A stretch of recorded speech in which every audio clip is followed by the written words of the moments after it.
안녕하세요. 3월의 첫째 주를 이렇게 반가운 여러분하고 함께 예배할 수 있도록 하나님께서 축복하심을 감사드립니다. 우리 미라클 교회가 2014년도에 창립이 되었어요. 11월 달에 창립이 되었는데 벌써 이제 거의 9년, 올해가 이제 9년째인가요? 14년이니까 11년째? 11년이 넘나요? 네, 우리 그동안 우리 성도님들 참으로 하나님과 성령님과 함께 하시며 우리 교회는 특별히 성령님을 중요시하고 성령님을 통해서 또 이곳에 교회가 세워졌어요. 물론 숫자는 적지만 한 사람 한 사람이 성령의 사람으로 또 성령님을 알게 되고 그 성령님으로 세례를 받고 성령이 충만한 가운데 오늘까지 이 교회가 온 것 같아요. 너무나도 감사하죠. 오늘은 여러분하고 그런 주제를 한번 말씀을 나눠보고 싶어요. 우리에게 예수님께서는 우리를 위해서, 우리의 죄를 위해서, 우리의 죄를 대속하기 위해서 십자가에 죽으시고 그리고 3일 만에 부활하셨어요. 죽은 거로 끝나지 않고 3일 만에 부활하셔서 제자들과 40일간을 동행하시다가 그리고 많은 사람이 보는 가운데서 하늘로 올라가셨어요. 그래서 지금은 하나님 보좌 우편에 하나님과 함께 보좌에 계신데 가시면서 우리에게 성령을 보내주시겠다고 약속을 하셨어요. 그 성령님은 바로 예수님의 영이시고 하나님의 영이신 영으로 오시는 하나님이세요. 초림의 예수님은 육신으로 오셨죠. 육체의 몸, 우리와 똑같은 이 몸을 입고 이 땅에 오셨어요. 그런데 그 육체의 몸을 입고 오신 예수님은 한계가 있죠. 시공을 초월해서 움직이실 수가 없었어요. 기껏해야 유대 땅을 넘어가실 수가 없었어요.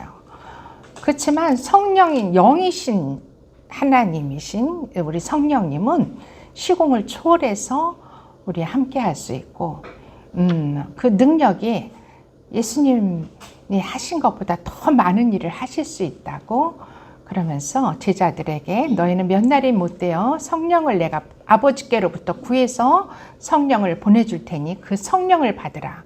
그래야하면 너희가 권능을 받고 사마리아 땅끝까지 이르러 내 증인이 되리라 하고 사도행전을 시작하고 계세요. 그래서 우리 그건 알죠. 예수님께서 우리에게 가시면서 이렇게 성령을 보내주셔서 오늘날 이 땅 위에 교회들이 세워진 거예요.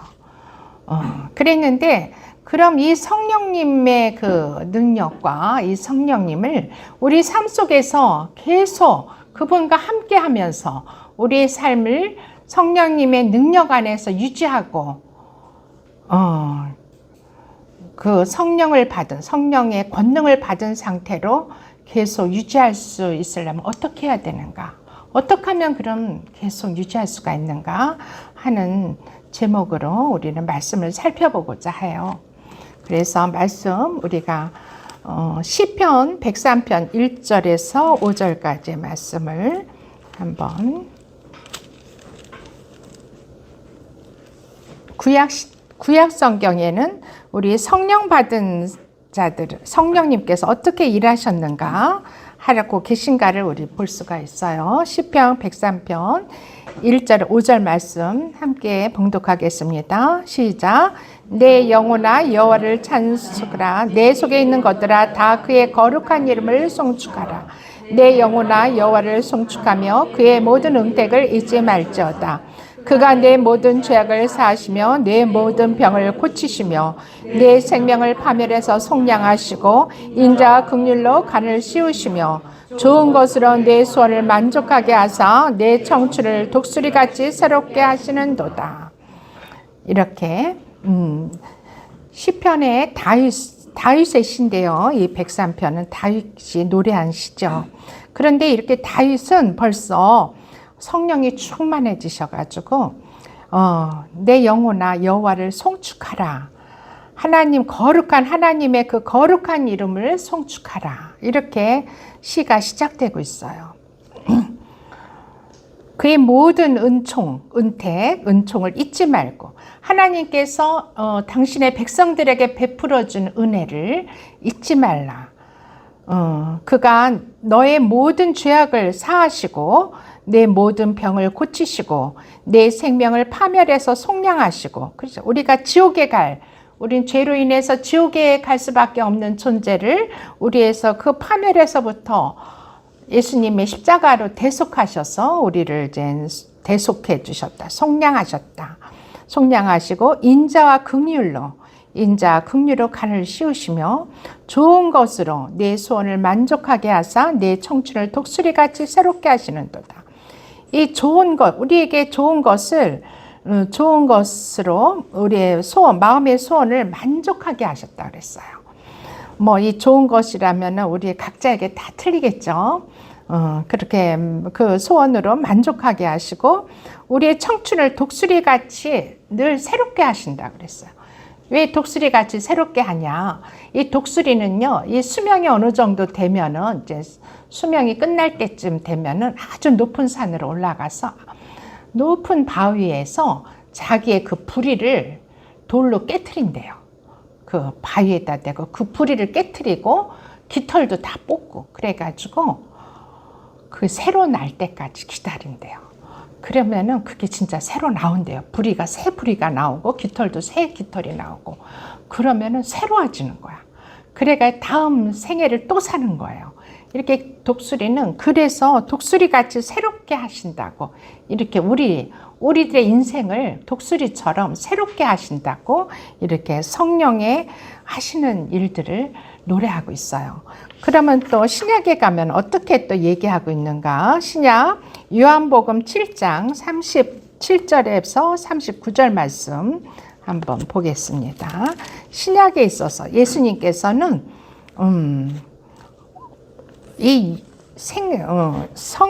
우리가 성령을 어떻게 표현하고 계신가 보시겠습니다. 시작.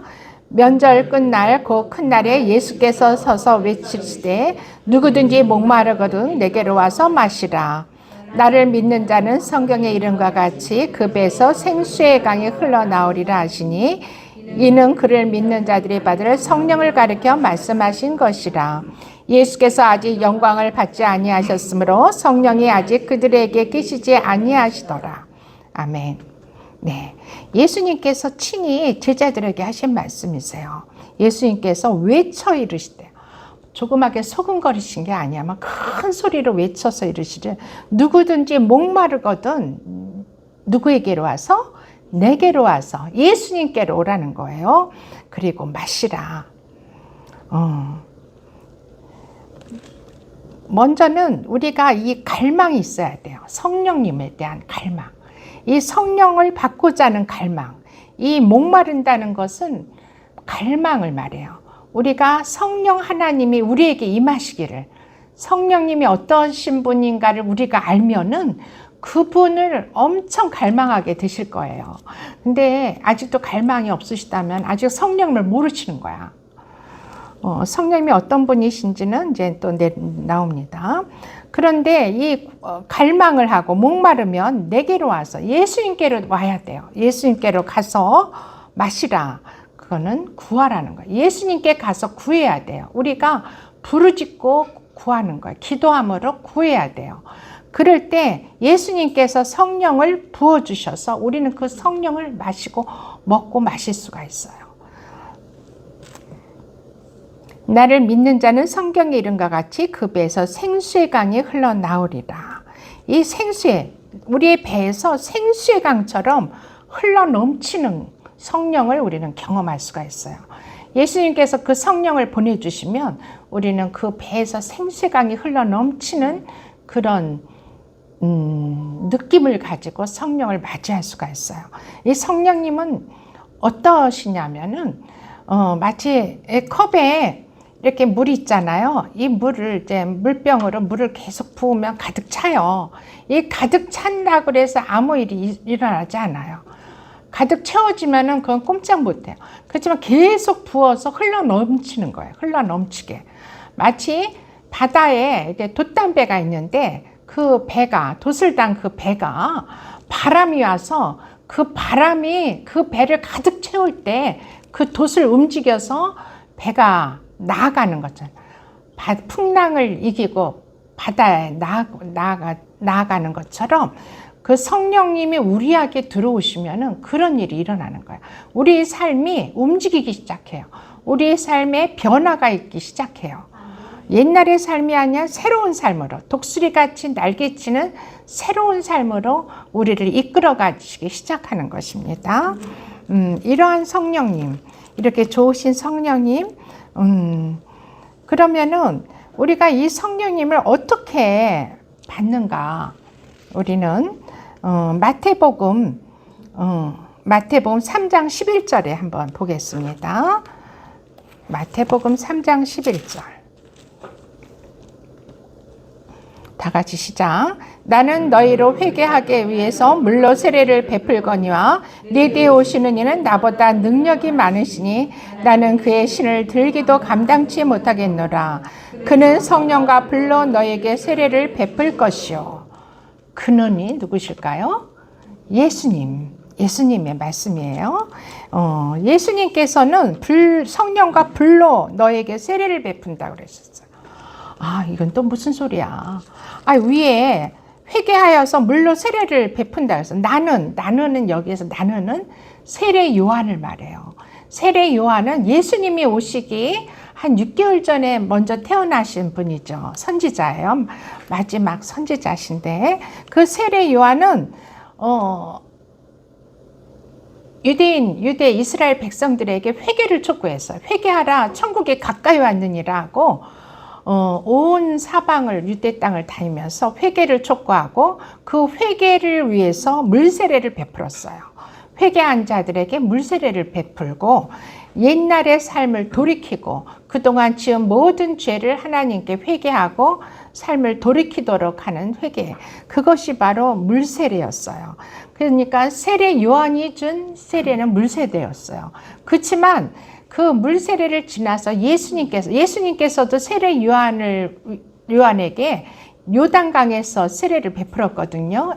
이스라엘에 있는 요단강에서 세례를 베풀 때 예수님도 그곳에 오셨어요. 그리고 나에게 세례를 행하라고 했어요. 그때 세례 요한이 깜짝 놀랐어요. 예수님을 알아봤거든요. 세례 요한은 아니 하나님이신 당신이 어찌하여 나에게서 세례를 받으려고 하느냐, 오히려 나에게 세례를 주셔야 되지 않겠냐. 그랬더니 예수님께서는 그렇게 너가 이제 세례를 나에게 허락하는 것은 모든 의를 이루는 일이다, 이렇게 말씀하셨어요. 그리고 세례를 받으셨는데 예수님도 그 물세례를, 회개의 세례를 받으셨는데 그 회개의 세례는 예수님은 죄가 있으신 분이에요, 없으신 분이에요? 죄가 없는 무죄하신 분이죠. 하나님이세요. 예수님은 온전하신 하나님이시면서 또 완전한 인간이셨어요. 하나님은 영이시잖아요. 영이신 하나님이 이 육체를 입고 이 땅에 오신 거예요. 이 몸이라는, 이 육체라는 몸을 입고 이 땅에 오셔서 사람이 되신 거예요. 그래서 그분은 죄를 지을 수가 없어요. 그런데 그분이 왜 세례를 받아야 되냐 하면은 그분은 우리 인간의 모든 죄를 당신이 뒤집어 쓰고 당신이 다 받고 그러고 물세례를 받으시기 위해서, 그래야지만 의를 이룰 수 있기 때문에 그렇게 행하신 거예요. 그런데 그때 예수님께서 물세례를 받고 올라오실 때 예수님은 하늘이 열리면서 그곳에서 성령이 비둘기같이 예수님에게 내리고 하나님의 음성이 들렸죠. 하나님께서 이는 내 사랑하는 자여 내 기뻐하는 자라 하는 그 소리를 말씀을 하셨어요. 그거를 세례 요한도 듣고 예수님도 들으셨죠. 이렇게 세례를 받으신 예수님은 성령이 임하셨어요. 세례 요한을 통해서 물세례를 받으셨는데 성령이 임하셨어요. 그래서 그때부터 예수님은 그때가 30세가 되셨을 때 이제 성령에 이끌려서 성령의 공생애를 시작하신 거예요. 무슨 말이냐? 하나님 아버지의 뜻을 이루기 위해서 그때부터 세상에 나가서 하나님의 일을 하기 시작하신 거예요. 근데 그 예수님은 우리에게 세례 요한이 주는 그 물 세례가 아니라 우리에게 성령의 세례를 주러 오셨어요. 성령의 세례는 성령과 불로 너희에게 세례를 베풀 것이다. 이렇게 말한 것처럼 성령과 불의 세례가 바로 성령 세례가 되겠습니다. 이 성령 세례를 받으면은 우리가 성령을 받게 돼요. 물 세례로서는 성령을 받을 수가 없어요. 물 세례로는 우리의 죄를 회개하고 예수님을 나의 구주를 영접하는 거로 거기까지예요. 그런데 예수님이 오셔서 우리에게 성령으로 세례를 받게 하심으로 이제 우리가 성령을 받게 되는 거예요. 그러면은 이 성령을 받게 된다는 것은 우리 안에 성령님, 영이신 하나님, 영이신 예수님의 영이죠. 성령님은 예수님의 그 영이 우리의 영 안에, 인간은요 영혼육으로 지어졌어요. 하나님께서 창조하실 때 인간은 동물하고 인간의 아주 결정적인 차이가 있죠. 동물은 영이 없어요. 육체와 혼까지는 있죠. 그래서 이제 반려견이나 반려묘를 키우실 텐데 그들도 감정도 있고 생각도 있고 아주 재밌죠. 그건 그들의 혼이 있기 때문에 그렇게 할 수가 있어요. 그렇지만 그들에게는 하나님께서 영을 주진 않으셨어요. 오직 우주 만물 중에 인간만 하나님께서는 자기네 형상, 주님의 성삼위일체 하나님의 형상대로 우리를 지으셨어요. 인간을 지으시고 하나님은 영이시기 때문에 우리 안에 영을 집어넣어 주셨어요. 그 코에 생기를 불어넣어 주셨다는 그 말씀은 우리 안에 하나님의 영을 불어넣어 주셨어요. 그래서 인간만이 그 영이 있어요. 그런데 인간이라고 해서 다 성령이 있는 게 아니에요. 인간의 그 영에는 하나님의 영이 들어오는 자가 있고 사단의 영, 세상의 영은 사단의 영이에요. 세상 영을 받은 자가 있고 이렇게 두 부류로 나뉘어져요. 우리 예수님은 우리에게 세상 영을 버리고 세상 영을 다 제거하고 하나님의 영이신 성령으로 우리에게 채워지게 하기 위해서 성령을 받게 하기 위해서 성령 세례를 베푸신 거예요. 아멘. 그러면 우리는 성령으로 인치심을 받았다 그래요. 그것을 성령의 인치심을 받아서 우리 안에 성령이 나와 함께 사시는 거예요.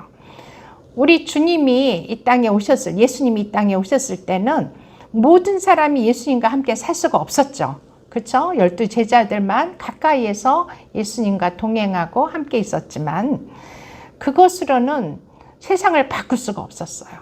그래서 예수님께서는 죽으시고 부활 승천하시고 하나님 아버지께로 가서 아버지께로부터 그 영을 구해서 그 영, 하나님의 영이신 성령님을 이 땅에 예수를 믿는 자들, 예수를 믿지 않는 자들이 아니라 물세례를 받고 예수를 구세주로 영접한 회개를 통과한 그 사람들, 예수를 믿는 자들에게 성령을 부어주시고 성령 세례를 허락하신 거예요. 아멘. 우리가 예수님의 제자들도요, 12제자가 있었지만 예수님이 십자가에 못 박힐 때 다 토꼈어요. 도망쳤죠. 베드로까지 다 도망가고 나중에 요한 사도가 와서 예수님을 바라봤죠. 십자가 예수님을 바라볼 때 요한 사도에게 어머니를 부탁했어요. 그래가지고 마리아 어머니를 요한에게 부탁을 했고, 그래서 요한 사도만이 순교당하지 않고 끝까지 그 마리아 어머니를 지켜드리고 하나님이 일을 하실 수가 있었죠. 나머지 11사도는 다 순교를 당했어요. 근데 그렇게 예수님 십자가에 못 박히실 때 다 도망갔던 그 사도들도 어떻게 해서 순교의 자리까지 갈 수 있었는가? 그거는 그들이 성령을 받았기 때문에 예수님께서 그들에게 너희는 몇 날이 못 돼요. 너희에게 성령을 보내줄 테니까 가서 예루살렘에 가서 그 성령 받기를 기다리라 하고 부활 승천하실 때 그 제자들에게 당부하셨어요. 그러자 그들은 예루살렘에 가서 성령을 기다렸어요. 우리 사도행전 2장 1장과 2장에는 그 성령 받는 제자들의 모습이 아주 자세하게 기록되어 있는데 사도행전 2장 1절로부터 4절 말씀을 한번 보시겠습니다. 예수님이 승천하신 후에 그 남겨진 제자들이 예루살렘 성으로 들어왔어요. 그리고 모여서 마가의 다락방에 모여서 전심으로 예수님이 부탁하신 그 성령을 받기 위해서 기도하고 있었어요. 1절로부터 4절까지 다 같이 읽겠습니다. 시작. 오순절 날이 이미 이름에 그들이 다 같이 한 곳에 모였더니 호련히 하늘로부터 급하고 강한 바람 같은 소리가 있어 그들이 앉은 온 집에 가득하며 마치 불의 혀처럼 갈라지는 것들이 그들에게 보여 각 사람 위에 하나씩 임하였더니 그들이 다 성령의 충만함을 받고 성령이 말하게 하심을 따라 다른 방언들로 말하기를 시작하니라. 아멘. 여기에 보니까 이 제자들이요, 이 마가의 다락방에 수천 명이 예수님이 부활하셨을 때 그 현장 예수님을 만나고 예수님이 40일간 부활하신 뒤에도 예수님은 40일간을 제자들과 함께 많은 사람들을 만나서 하나님의 나라에 대해서 가르쳐 주셨어요. 그리고 승천하실 때 하늘로 이렇게 올라가시면서 그가 가시기 전에 내가 너희에게 성령을 보내주겠다. 그러면 너희가 그 성령을 받으면 너희가 나보다 더 큰 일을 할 수가 있다. 이렇게 말씀하시면서 올라가셨기 때문에 그 제자들은 그 성령을 받기 위해서 예루살렘 성의 성전으로 다들 갔어요. 그리고 그 마가의 다락방이라는 그곳에 모였어요. 그런데 아마 이게 거기가 저는 가보지 못해서 모르지만 우리 엔사 사도님께서는 늘 예루살렘, 이스라엘을 많이 가시는데 마가의 다락방이 우리 미라클 교회 요 공간 만화대요. 여기에 120명이 모여서 전심으로 성령 받기를 위해서 기도했어요.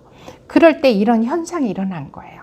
성령이 바람처럼 불처럼 그들에게 임하여서 그들이 다 성령으로 충만해지고 성령이 말하게 하심을 따라서 온갖 다른 나라의 언어들로 말하기를 시작했다. 이것은 방언으로 말했다는 거예요. 방언.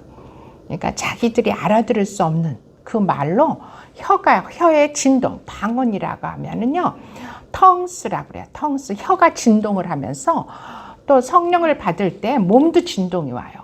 성령은 어마어마한 크신 하나님이시기 때문에 그분이 내 영 안으로 들어오시는데 어떻게 미동하지 않겠어요? 저희 내외는 2007년도 그때는 평양대 부흥 100주년 기념 때 참으로 우리나라의 그 평양 대부흥이 세계적인 엄청난 큰 부흥이었대요.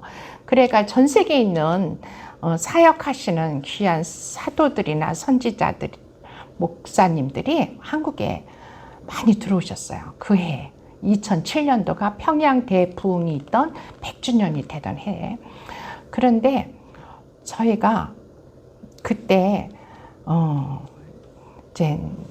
저희는 그 전에 20년가량을 교회를 다니고 저희 남편과 저는 더 오래 다녔죠. 20년 제가 예수를 영접하고 3년 만에 남편을 만나서 결혼을 하고 이 보령 땅에 왔었거든요. 그러니까 그러고 나서 2년 있다가 남편이 교회를 나오기 시작했어요. 그래서 함께 신앙생활을 시작했는데 20년가량을 신앙생활 교회를 열심히 다니면서 예배드리고 또 봉사의 일도 하고 저희 남편은 이제 달란트가 음악을 좋아해서 성가대 지휘자로 한 20년가량 지휘를 하고 그렇게 하나님 교회를 섬기고 또 장로로 권사로 하나님 교회에 충성을 했는데 그때까지 성령을 받지를 못했어요. 이 성령 물세례에 멈춘 거예요. 이 성령 세례에 대해서 알려주는 사람이 없는 거야. 우리가 다니던 교회는 장로교회인데 장로교회는 이 성령에 대해서 알려주질 않아요. 아마 대부분의 교회가 그렇더라고요. 놀랐어요. 그런데 분명히 사도행전은 이렇게 어마어마한 성령의 역사가 있고 성령의 이 충만함을 받고 이런 그 제자들이 땅끝까지 이르러 하나님의 복음을 증거하기 위해서 나아가서 순교하면서까지 그 복음을 증거한 그 사건들이 사도행전에 다 사도행전 28장까지 기록이 되어 있는데 사도행전 29장을 말하지 않는 거예요. 사도행전 29장은 우리가 써야 되는 거잖아요. 우리가 성령 받은 하나님의 예수 그리스도의 제자들이 써야 되는데 그게 없는 거야. 끝난 거야. 거기까지 끝이라고 가리키는 거예요. 그때로 끝났지 지금은 성령이 역사하지 않는다고 이렇게 알려줘요. 교회들이. 그 성령의 역사는 그 이틀이 없다고. 그러니까 다 죽은 신앙들을 가지고 있는. 그러니까 교회에서 열심히 충성하고 봉사했는데 맨날 지치는 거야. 막 피곤하고 지치고 삶이 변화가 없어요. 변화가 안 돼. 어느 정도 성장하다 그냥 멈춰버려요. 멈춰가지고 막 세상 사람이나 나나 뭐 구분이 안 돼. 그냥. 그리고 우리도 맨날 세상 것이나 막 탐하고 구하고 이러고 있고. 이제 하늘은 이제 그러다 보니까 이제 우리 내외가 갱년기가 왔어요. 50 못 돼서 40대 후반에 갱년기가 오면서 저희 남편은 극심한 우울증이 왔어요. 저는 그때 갱년기 때 저도 너무 힘들었는데 몸과 마음이 다 힘들었는데 아이들이 중고등학교를 가니까 그 아이들 뒷받침하느라고 뛰어다니느라고 정신이 없어가지고 그걸 모르고 그냥 지나가는 판인데 저희 남편은 아이들이 갑자기 객지로 다 나가버리니까 우리 현진이는 서산으로 우리 동겸이는 공주로 이렇게 해서 집을 갑자기 떠나니까 이 빈 둥지가 된 거야. 그리고 저는 또 맨날 애들 때문에 밖에 나가 있고 그러니까 집이 그냥 썰렁하고 혼자 덩그러니 어느 날 남겨진 거야. 그러면서 저희 남편은 그 갱년기가 오면서 신체적으로 또 뭐 종교적으로 또 한의학적으로 하여튼간 가정적으로 모든 총체적인 난관에 부딪힌 거예요. 공허해지신 거야. 공허한 거야. 내가 여태까지 믿고 있는 하나님은 어디 계신가? 나는 왜 이렇게 공허한가? 하나님은 계시기는 어디 계셔? 하나님 안 계신 거 아니야? 이런 뭐 교회 직분이 다 직분자이지만은 그렇더라고요. 뭐 교회에서는 막 믿음이 좋은 것 같고 열심히 일하니까 저분은 믿음이 좋다고 막 안수 집사로도 임명하고 장로로도 임명하고 막 이러는데 사실 그 내면은 너무 공허한 거예요. 그리고 극심한 우울증에 시달리기 시작했어요. 그러면서 잠을 하루에 2-3시간도 못 자가지고 항상 그냥 피골이 상접해서 마르고 눈이 충혈되고 이런 상태로 한의에 가서 일하고 학생들도 가서 가르치고 열심히 그냥 성실해가지고 열심히 일에만 아주 일중독자야. 일중독. 뭐 일함으로써 그 모든 것을 이기려고 이기려는 것보다 잊어버리려고 자기의 그 공허함을 잃어버리고 싶었던 것 같아요. 그래서 늘 일에만 매진을 해가지고 뭐 늘 집에 일찍 들어오는 법이 없어요. 보통 한 9시, 10시나 돼야 들어오고 들어오면 아이들하고 대화도 없고 그냥 텔레비 켜놓고 잠들 때까지 텔레비 보고 대화가 없어. 그냥 자기 세계에 갇혀버린 거야. 그냥 무슨 얘기를 하려고 그러면 시끄럽다고 그냥 알았어 당신이 하라고 그러고 귀찮다하고요. 대화를 안 하려고 그러고 그래서 참 저도 너무 허무하고 막 황당한데 저는 여자라 그래도 어떤 생활에 자녀들에 대한 책임이 있잖아요. 이 아이들을 가르쳐야 되고 이제 최소한 대학까지 가는 것까지는 내가 책임을 져야 되니까 그리고 모든 교육은 또 저보고 책임을 지래요. 그러니까 이제 열심히 저도 자녀들을 위해서 힘썼죠. 그러다가 어느 날 어떤 모 교회에서요.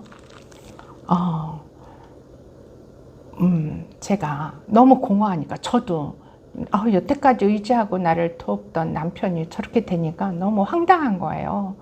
그래서 모 교회에 가가지고 지하실에 가서, 그 교회는 지하실에 있었어요, 교회가. 그리고 이 보령은요, 너무 이렇게 좁으니까 우리가 무슨 일을 하면요, 우리 제가 있던, 저는 이제 보령의 중앙장로교회에서 이제 신앙생활을 하고 있었는데, 그곳에 가서 기도하면은 나도 모르게 눈물이 나고 막 울게 되니까 제가 갈 수가 없어요. 그렇게 기도하면요, 벌써 교인들끼리 수근덕거려요. 아유, 저 조성희 권사는 뭔가 남편과 무슨 문제가 있나 보다.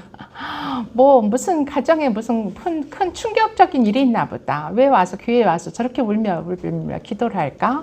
그러면서 그것이 이제 한 사람 한 사람을 넘어가면 엄청난 또 이상한 소문이 돌아요.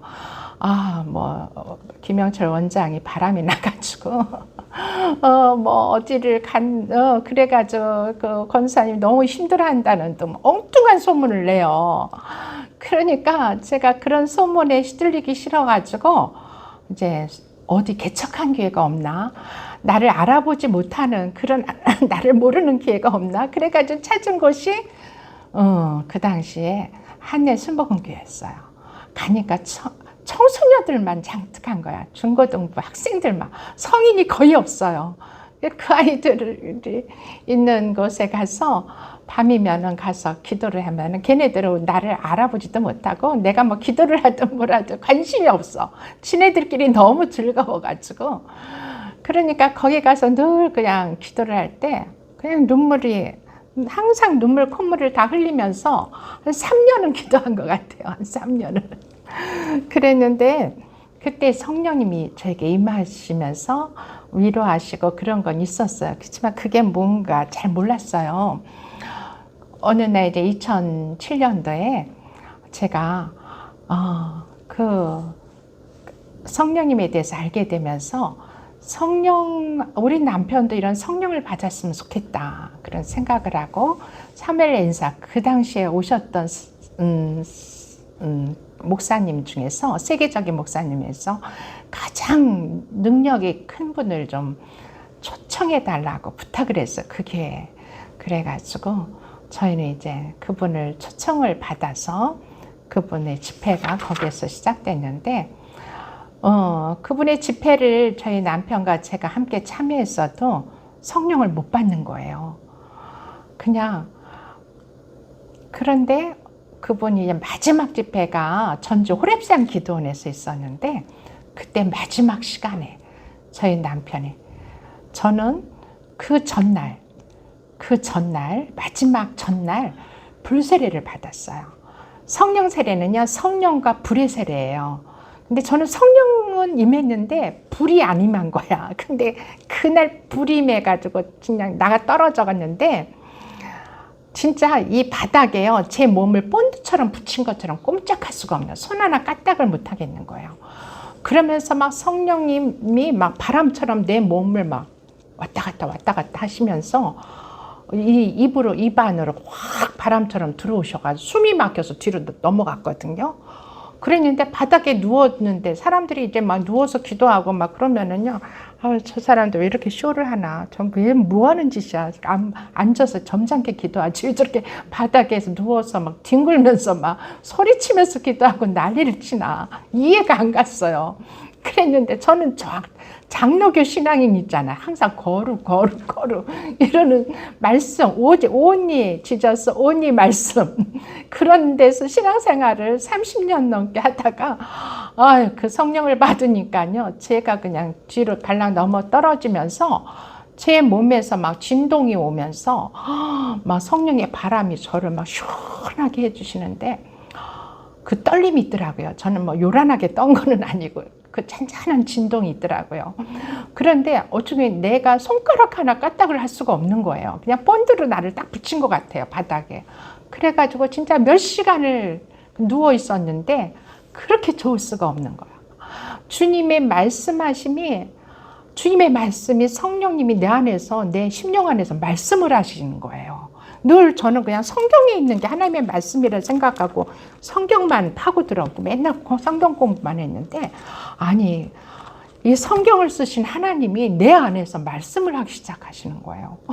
그러니까 그 말씀을 들으니까 너무너무 행복하고 좋은 거예요. 그러니까 뭐 잠깐 누웠는데 3시간이 흘렀더라고. 일어나 보니까 아무도 없고 나 혼자 있는 거야. 그러는데 그러고 나니까요 제가 뭐 걸음이 구름 위를 걷는 것 같아. 붕붕붕붕 떠다니는 것 같아. 막 너무 좋아가지고 그래 제 남편한테 전화를 했어요. 여보 나 오늘 성령을 드디어 성령 세례를 받았는데 근데 사도께서 저를 보시더니 오늘은 너의 날이고 내일은 너의 남편의 날이다 이러시는 거예요. 그게 너무 신기해가지고 어떻게 내가 오늘 성령 세례 받은 걸 아시지? 그래가지고 이제 막 전화를 했어요. 여보 내일은 당신의 날이래. 당신 꼭 와야 된다고. 근데 그게 수요일이었어요. 수요일날. 그 다음 날이 수요일이라 항상 우석대 한의대에 가서 강의를 하는 날이에요. 그래서 저랑 약속했거든요. 당신 먼저 가면 내가 그거 강의 끝나고 오겠다고 약속했는데 내가 그렇게 전화를 했는데요. 시큰둥한 거야. 난 너무 피곤하고 내일 강의를 안 해도 된대. 내일 시험이라 내 동료 교수가 대신 시험 감독해준다 그래서 나 가기 싫다고 이러는 거예요. 그래서 어머 무슨 소리냐고 지금 내일은 당신의 날이라 그러는데 아니 나랑 약속했는데 왜 안 오냐고 막 그랬더니 하여튼간 그렇다고 그러면서 끊어버리는 거예요. 너무 힘들다고. 그래가지고 알았다. 나 당신 안 오면은 나는 여기서 살 거라고 안 갈 거라고. 그래가지고 다들 내일이 수요일이니까 같이 왔던 성도들은 다른 교회 성도들은 저는 이제 그 한대 순복음교회 본고차로 그 식구들 교인들하고 같이 거기 기도원에 왔는데 다 가버렸어요. 다음날 수요일인가 교회 가서 예배 드려야 되잖아. 저는 안 따라갔어요. 아니 나 여기서 살 거야. 그냥 여기가 너무 좋네. 그러고 안 가고 혼자 남았어요. 그리고 수요일이 됐는데 안 오는 거예요. 진짜 남편이 안 오고 근데 신기하게도 그날 7시면 예배가 시작되고 7시 반 찬양이 시작돼요. 한 30분 찬양을 하고 7시 반이면 사도께서 강단에 서서 말씀을 선포하시고 뭐 이러는 순서가 있는데 8시가 됐는데 찬양이 계속되고 사도도 안 나타나시고 우리 남편도 안 오고 사도도 안 오고 이러는 거야. 그러더니 8시가 좀 넘으니까 이제 사도가 오시고 그 뒤에 남편이 오는 거야.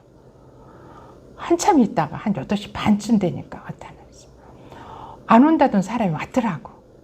그랬는데 저는 그날도 막 사도께서 기도 이렇게 앞에 오셔서 기도해 주실 때 그냥 뒤로 또 넘어가 임재에 들어가가지고 막 성령님과 너무 즐겁게 막 성령 안에서 막 성령님을 즐기고 성령님과 대화를 하고 교제하고 있는 거예요.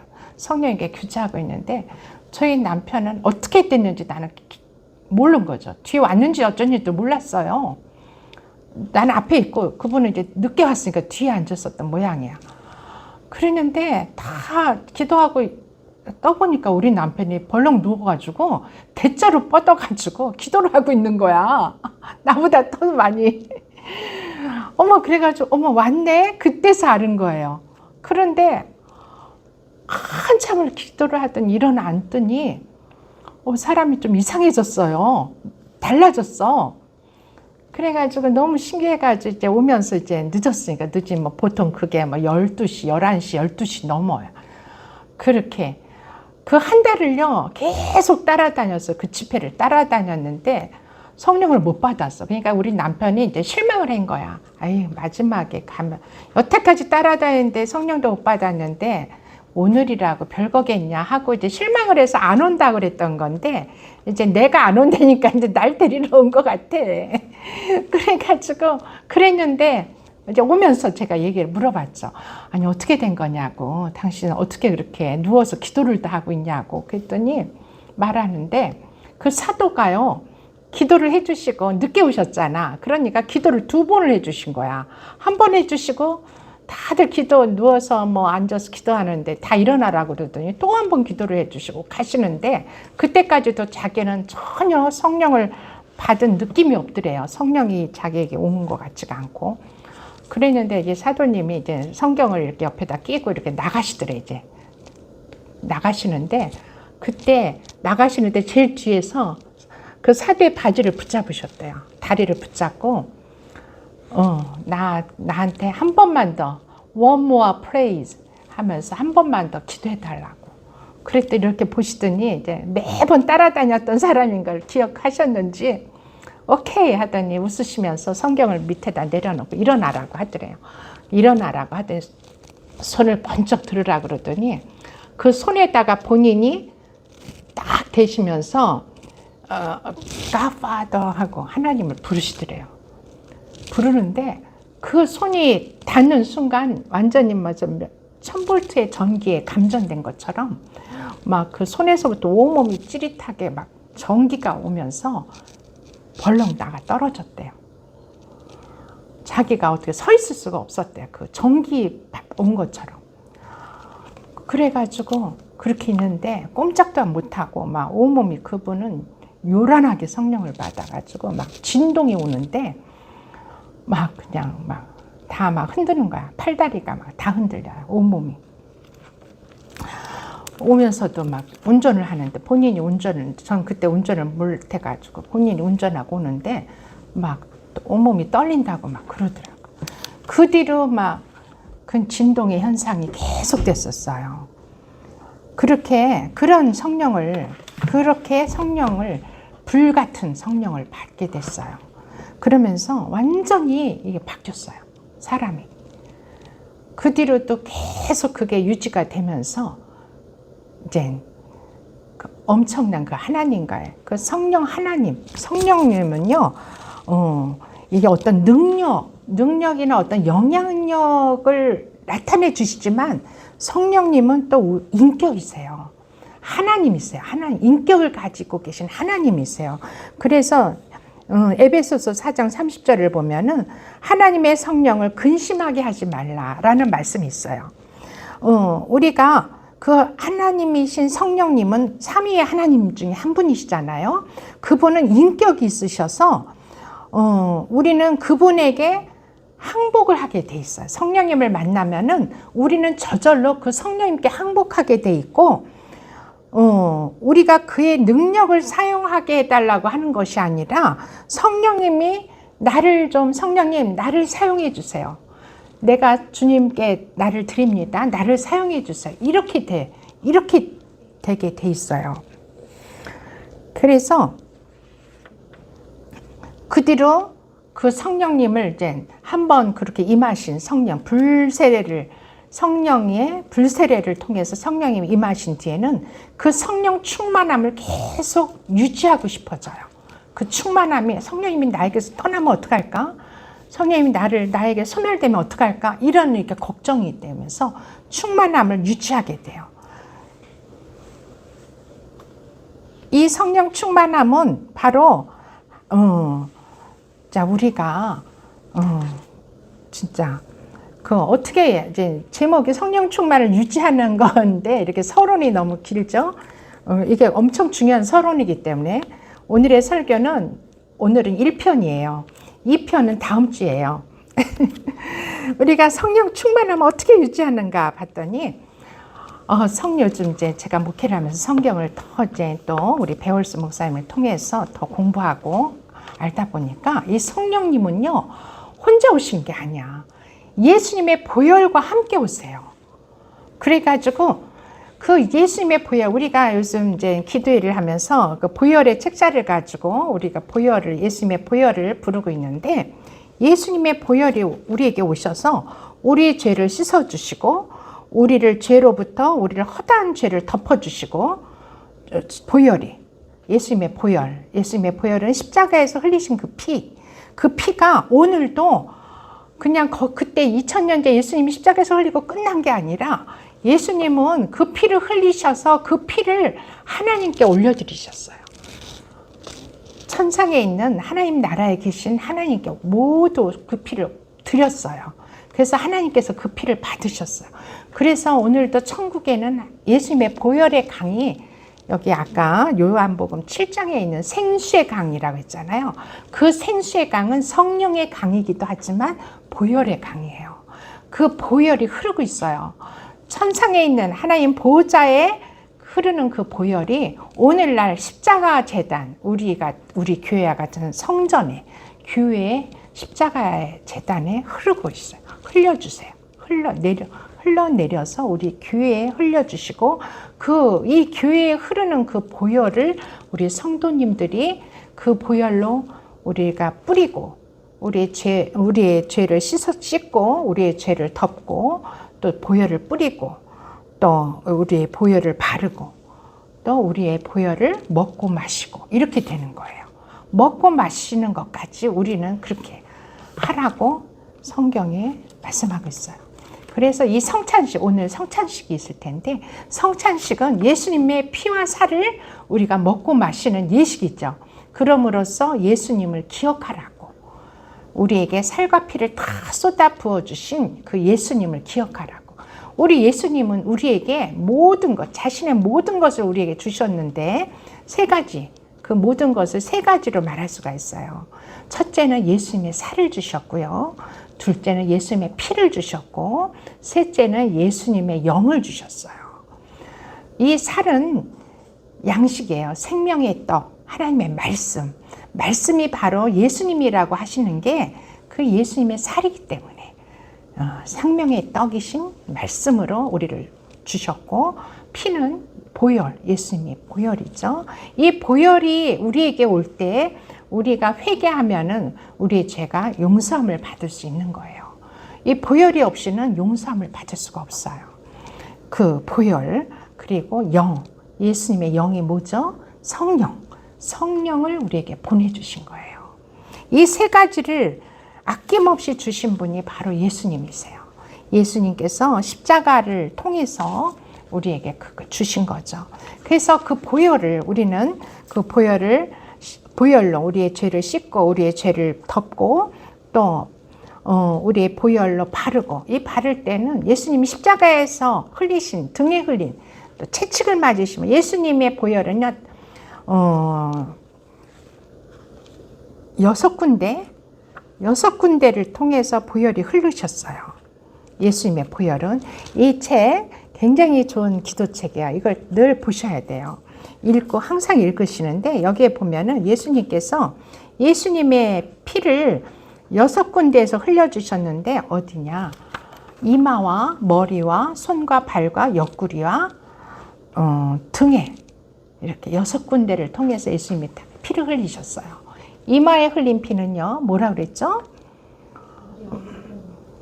예수님께서 겟세마네 동산에서 당신이 마셔야 될 그 잔을 마시지 않으려고 하나님께 간절히 기도할 때 흘렸던 그 땀방울, 그 땀방울이 핏방울처럼 흘렀다고 그랬어요. 그래서 이마에 흘린 피는, 왜냐하면 예수님도요, 그 십자가라는 그 잔을 감당하시기 위해서 얼마나 두려우셨겠어요. 입장 바꿔 생각해 보세요, 여러분. 우리를 보고 십자가 져라 그러면 질 수 있겠어요? 그거는 진짜 흉악한 형벌 중에서도 가장 힘든 형벌이 십자가형이에요. 그 십자가에 매달려서 사람을 죽이는 거잖아. 산 사람을 죽어서 매다는 게 아니라 산 사람을 거기에 매달려 놓고 죽이는 형인데 얼마나 끔찍한 형이에요. 그걸 내일이면 받아야 될 걸 아시기 때문에 하나님, 가능하면 이 잔을 나에게서 좀 치워달라고 그렇게 하나님과 씨름하며 기도하셨기 때문에 그 땀이 핏방울이 돼서 흘러내리셨다고 그래요. 그건 바로 예수님도 두려웠기 때문에 그런 기도를 하셨거든요. 그래서 우리의 두려움, 우리도 많이 하나님과 거리가 멀고 하나님을 알지 못할 때는 늘 두려움에 잡혀 살았어요. 그 두려움을 이기게 하시는 그 피예요. 그리고 머리에 가시관 때문에 머리에 흘리신 피는 우리의 잘못된 생각과 우리의 마음, 잘못된 마음과 잘못된 생각, 돈을 쫓으려고 하는 그 돈을 탐하는 마음, 어떤 욕심, 또 뭔가 세상의 그 어떤 쾌락을 위해서 쫓는 그 마음, 그런 것 때문에 머리에 가시관을 쓰신 거예요.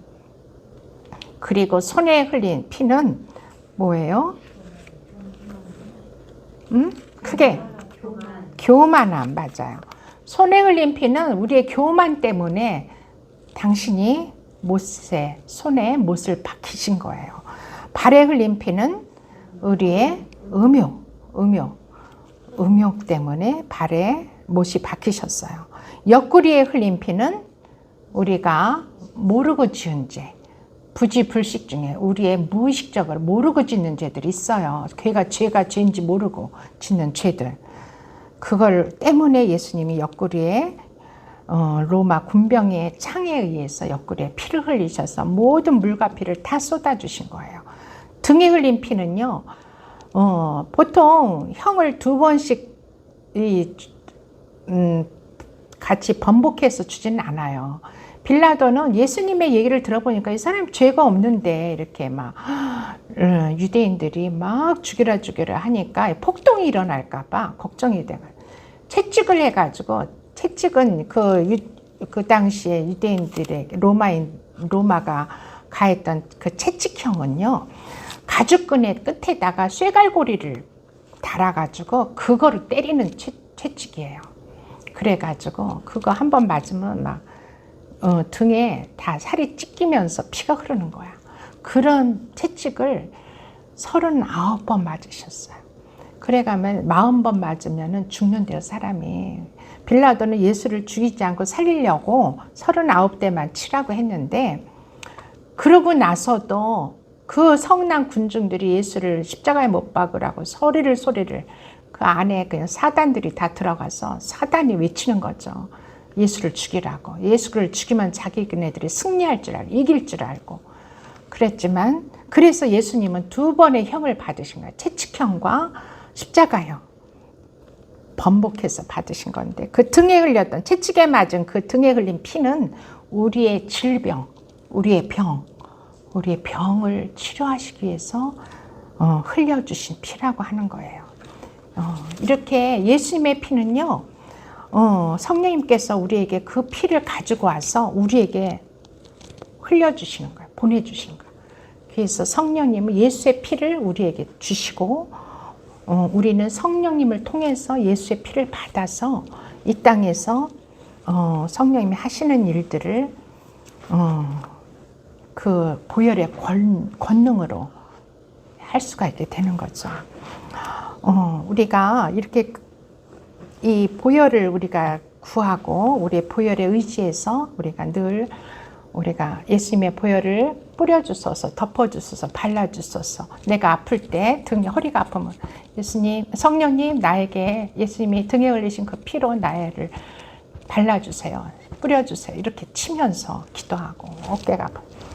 또 우리는 행함으로, 이렇게 행동으로, 그걸 믿음으로 증거를 해야 돼요. 알려줬는데 그걸 행하지 않고 그냥 이 머리로만 알고 있으면은 그게 능력으로 나타나지가 않아요. 너희는 나의 피를 먹고 마시라고 그랬으니까, 뭐 너무 피곤하고 힘들 때는요, 저는 그걸 다 실행으로 해요. 입을 벌리고, 주님, 나에게 당신의 피를 좀 공급해 주세요. 제 피를 좀 예수님의 피로 다 좀 채워주세요. 이렇게 하면서 기다려요. 잠시.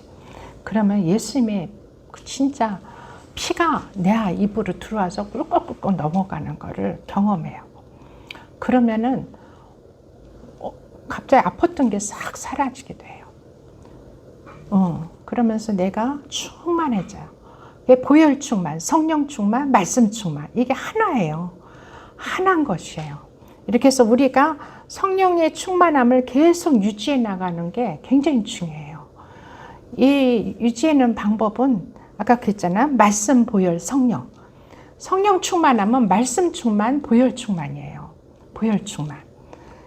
그래서 하나님의 말씀은 이게 하나님의 영이신 성령님께서 기록하신 책이에요. 이게 마태복음이라고 해서 마태가 썼다고 그렇게 생각하시면 안 돼요. 마태라는 사람의 손을 빌어 성령님께서 기록하신 거예요. 그러니까 이것은 영의 말씀, 살리는 말씀, 능력의 말씀인 거예요. 이건 성경은 보통 책이 아니에요.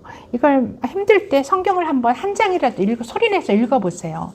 그러면은 나에게 새로운 힘이 생겨요. 독수리같이 날개치는 새 힘을 주시는 거예요.